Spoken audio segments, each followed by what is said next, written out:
Kasih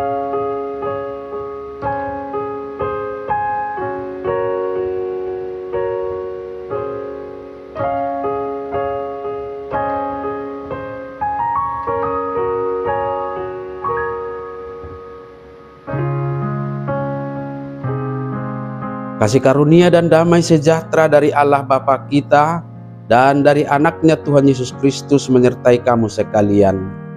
Amin. Shalom saudara-saudari, sahabatku semua di dalam nama Tuhan Yesus.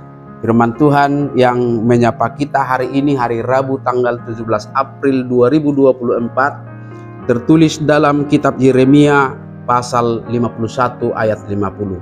Mari sahabatku semua kita simak dan renungkan firman Tuhan yang menjadi kekuatan dan inspirasi untuk menjalani hari ini. Demikian. Kamu orang-orang yang terluput dari pedang, pergilah, janganlah berhenti. Ingatlah dari jauh kepada Tuhan dan biarlah Yerusalem timbul lagi dalam hatimu. Hamu aleyaka namalua sian podang, lau mahamu unang sulun hamu. Paingot-ingot hamu majahoba sian nadau jala malungun rohamuna di Yerusalem. Demikian firman Tuhan. Sahabatku semua di dalam nama Tuhan Yesus, secara historis nas hari ini adalah seruan kepada umat Israel saat mereka akan meninggalkan Babel, meninggalkan penderitaan akibat dosa yang mereka lakukan. Karena Babel akan jatuh ke tangan Persia di bawah pimpinan Raja Kores, yaitu raja yang Tuhan pakai untuk menghancurkan Babel. Kesempatan inilah yang dipakai umat Israel untuk keluar dari Babel, dan saat mereka keluar, Yeremia mengingatkan, baiklah mereka terus berjalan menuju Yerusalem, jangan berhenti, sebagaimana kita baca dalam nas firman Tuhan hari ini. Dalam konteks perjanjian lama, Yerusalem diyakini sebagai tempat kehadiran Allah di antara umatnya. Maka ketika Yeremia berkata, ingatlah dari jauh kepada Tuhan dan biarlah Yerusalem timbul lagi dalam hatimu, ini adalah seruan supaya umat Allah, umat Israel tetap mengarahkan hatinya kepada Tuhan Allah ketika mereka mengingat Yerusalem. Sahabatku semua, firman Tuhan hari ini menyemangati kita dalam usaha meninggalkan dosa-dosa dan masa lalu kita yang jauh dari Tuhan.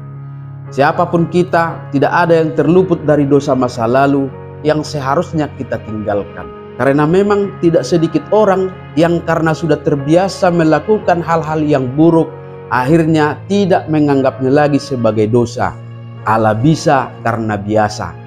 Seperti ketergantungan pada obat-obat terlarang, kebiasaan mabuk, kebiasaan bertindak kasar, kebiasaan berbicara tidak sopan, kebiasaan menggosip, dendam dan kebencian kepada seseorang yang selalu muncul dan menguasai hati dan pikiran kita saat mengingat seseorang itu, dan lain sebagainya, sampai kepada dosa-dosa tersembunyi yang oleh karena orang lain tidak mengetahuinya, sehingga bukan dianggap lagi beban moral bagi orang yang melakukannya.